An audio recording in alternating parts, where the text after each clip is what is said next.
I'm Elizabeth, Liz to friends, and I've been handling books at my dad's business since I graduated. We're in sports gear, anything a gym could need, we supply. It's a family gig, Dad started it, and I kind of fell into it after school. I never minded the numbers or the routine.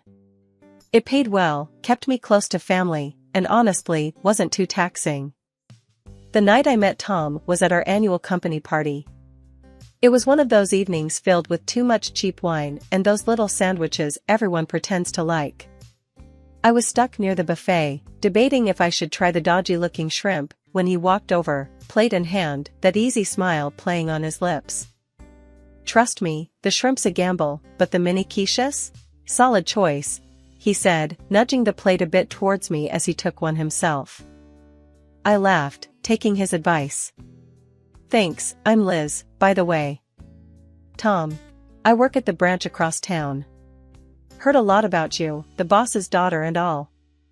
"Hopefully, all good things," I said, trying to sound lighthearted.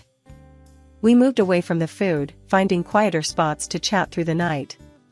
Tom was easy to talk to, a bit too smooth maybe, but it was refreshing. His humor was a mix of sarcasm and wit, and he had an answer for everything. We talked more about everything, music, movies, places we'd traveled. He had a way of making the evening fly by, and when he suggested grabbing coffee later in the week, I didn't hesitate. We should do this again, without the stale sandwiches and forced mingling. There's a great little cafe downtown, quiet, good for talking. Sounds good to me, I agreed, and we exchanged numbers. As I watched him mingle with others, Dad came over, a look of approval on his face. "Tom's a good man, sharp. Keeps things running smoothly over at his branch." The rest of the evening passed in a blur of laughter and plans. As I left the party, I felt lighter than I had in months, maybe even excited. Little did I know, that night was the start of everything, good and bad. That first meeting at the cafe wasn't supposed to turn into anything big. Just coffee, maybe a pastry, and a bit of chat outside the noisy backdrop of the corporate party. But it turned into dinner, and not long after, it turned into a life together. We got married, surrounded by family and friends who seemed just as swept up in our whirlwind romance as we were. My parents loved Tom from the start. Dad even made him his deputy and later bumped him up to head of the company. Everything seemed like it was falling into place perfectly. After the wedding, I shifted to working from home. I managed the accounts from our kitchen table, surrounded by piles of papers and the hum of the daily grind. We thought about having kids too, dreamed about it really, but life threw us a curveball. Medical reasons, the doctors said, made it a tough bet. It was a hard pill to swallow, but Tom never seemed fazed by it. He just kept on, business as usual. 9 years. It sounds like a lot when you say it out loud. 9 years of marriage can smooth out any sharp edges, or so I thought. Things with Tom had shifted, like slow-moving tectonic plates, until one day you realize there's a chasm between you. Lately, Tom had been coming home late, the scent of cologne clinging to him like a new shadow. He'd brush past me in the hallway, his face buried in his phone, fingers tapping away messages I wasn't meant to see. "Who's that keeping you so busy?" I'd ask, trying to keep my tone light, casual. "Just work stuff, you know how it is. New contracts, demanding clients." He'd reply without looking up. I nodded, pretending to believe him. But the seed of doubt was planted, watered by his growing indifference. The balance at home had shifted too. I was juggling the accounts from home, handling the chores, trying to keep everything running like a well-oiled machine. But even machines break down. One evening, I was elbow-deep in dish soap when Tom walked in. He glanced at the sink, then at me, and shook his head. "You should wear gloves, Liz. Your hands are starting to look rough," he said, his voice flat. I turned off the tap, drying my hands on a towel. "Maybe you could help out now and then, you know? It's not just my job to clean up." Tom snorted, a short, harsh sound. "I'm busting my ass at work so we can afford not to worry about money, and you want me to come home and do dishes?" "It's called helping, Tom. It's what people who live together do for each other. I shot back, my patience fraying at the edges. He rolled his eyes, dismissing the conversation with a wave of his hand as he headed toward the living room. I don't have time for this, Liz. That was his new favorite phrase. I don't have time. It echoed in the empty spaces of our conversations, filling them with silences that were too loud to ignore. One night, as I was folding laundry, I tried again. We could get someone to help around the house. It's not about the money, you said it yourself. Tom looked up from his laptop, irritation creasing his forehead. And I told you before, I don't want strangers in our house. We're not having this discussion again. It's like you don't even see how tired I am, I said, the words heavier than the bedspread I was trying to straighten. He closed his laptop with a snap. You're tired? Really, Liz? You sit at home all day, and you're tired? And just like that, he was out the door, the sound of it closing behind him like a period at the end of a long, run-on sentence. Between the never-ending laundry, cooking, and cleaning, finding time for myself had become a luxury I couldn't afford. My appearance? It took a back seat, something Tom didn't fail to notice, or criticize. You really should try to keep up a bit, Liz.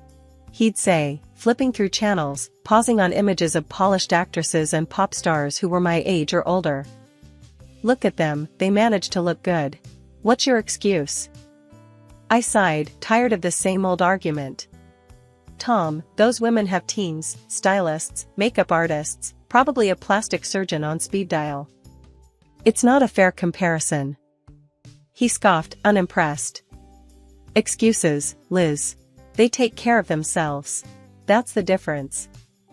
His words stung, and what hurt more was the cold, calculating way he'd look at me sometimes.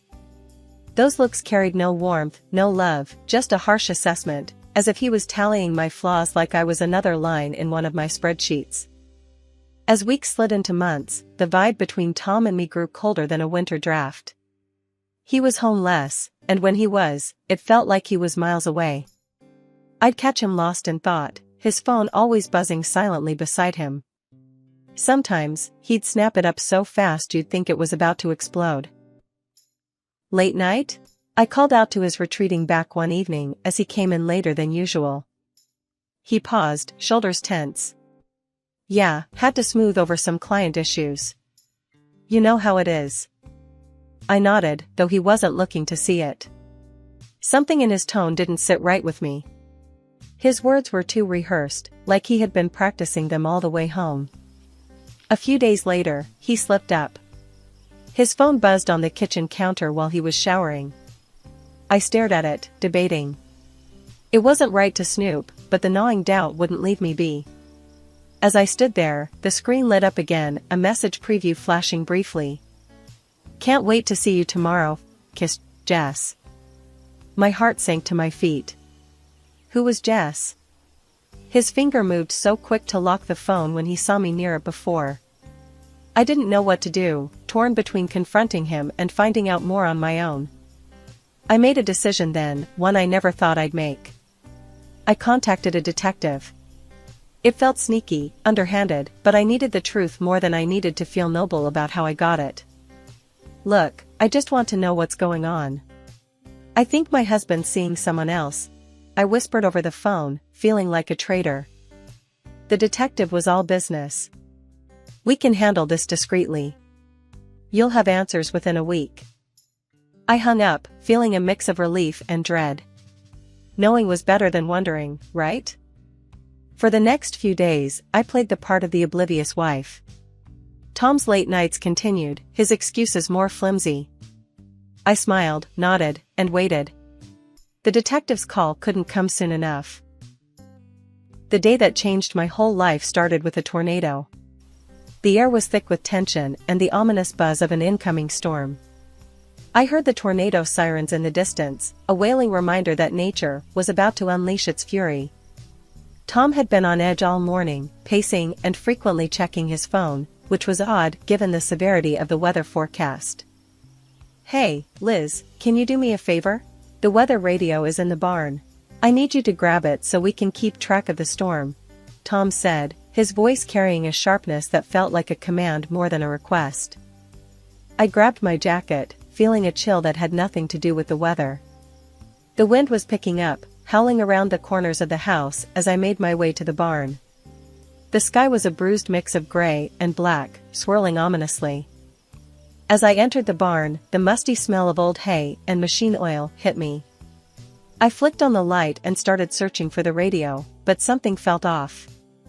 The barn was too quiet, the usual creaks and groans of the old structure eerily absent over the roar of the wind outside. Suddenly, the door slammed shut behind me. I spun around, heart pounding, and tried the handle. It wouldn't budge. "Tom!" I yelled, banging on the wood. "This isn't funny. Let me out."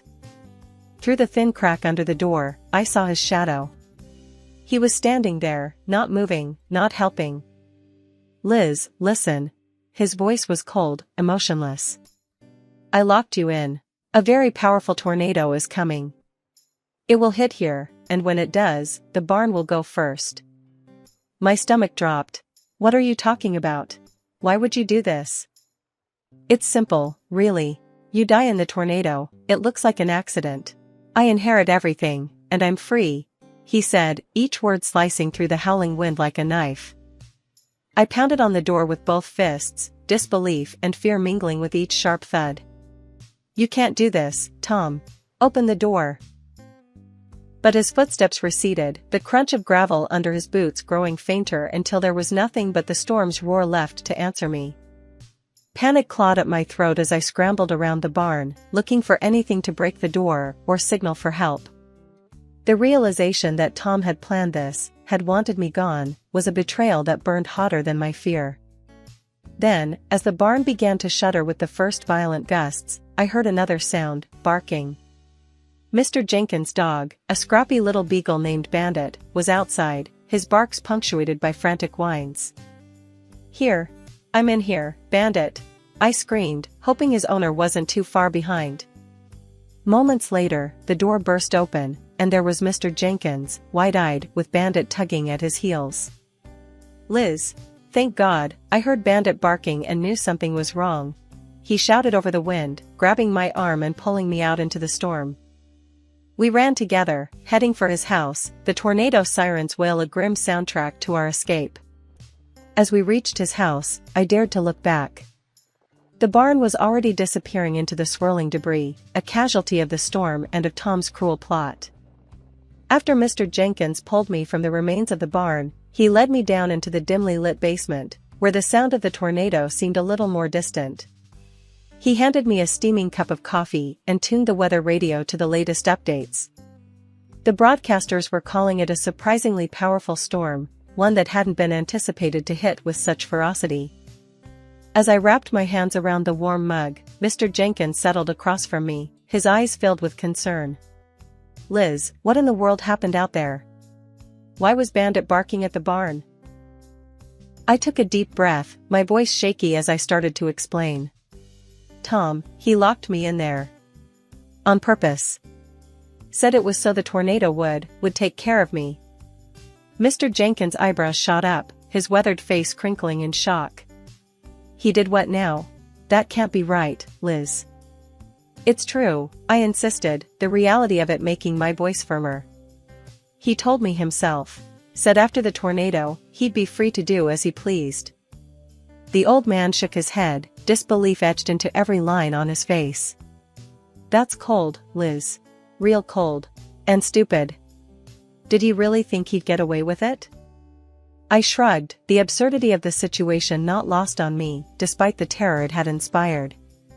"I guess he thought the storm would cover everything up. Make it look like an accident." Shock painted Mr. Jenkins' features, and he stood abruptly, his chair scraping against the concrete floor. "We need to call the police, now." He fished his phone from his pocket, tapping and swiping, but his face fell. "No signal. Damn storm's knocked out everything. We'll have to wait it out." I nodded, the reality of the situation sinking in. Outside, the wind howled like a beast at the gates, angry and relentless. Inside, the storm of betrayal and deceit was just as chaotic in my mind. Mr. Jenkins noticed my distant look and put a gentle hand on my shoulder. "We've got a few hours before this lets up and we can get a call out. Then we'll get the police, and they'll take care of Tom. He won't get away with this." His words were meant to comfort, but a faint smile was all I could muster. How had I lived all these years alongside a man capable of such cold-blooded calculation? The man I had shared meals with, laughed with, and trusted with my life, planning my end so he could start anew. The hours ticked by, marked by the steady drip of a leak somewhere in the corner of the cellar and the relentless battering of the storm against the little house. Mr. Jenkins made us more coffee, and we sat mostly in silence, listening to the crackle of the radio and the distant booms of thunder. When Mr. Jenkins and I finally emerged from the storm cellar, the world looked like it had been turned inside out. Trees were down, houses were damaged, and my heart was heavy as we walked towards what remained of my home.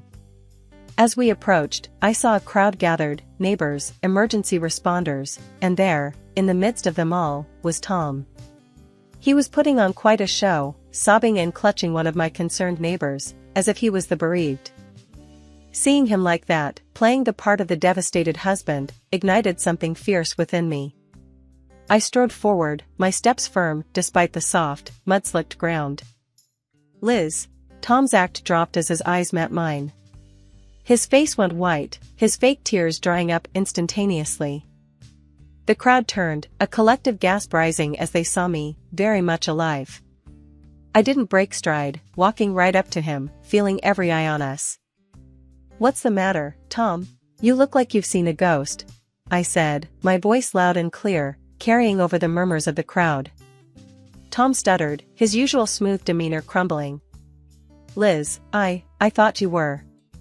He couldn't finish his sentence, his gaze darting around, looking for any kind of sympathy or support from our neighbors. "I was in the barn, Tom. Locked in. Just like you planned, right?" I pushed on, not giving him room to wriggle out of the truth. He shook his head, a pathetic attempt at denial. No, that's not, it was an accident. Locked from the outside, Tom. Mr. Jenkins found me. He saved my life." I turned to gesture at Mr. Jenkins, who nodded, stepping forward to support my claims. "It's true," Mr. Jenkins chimed in.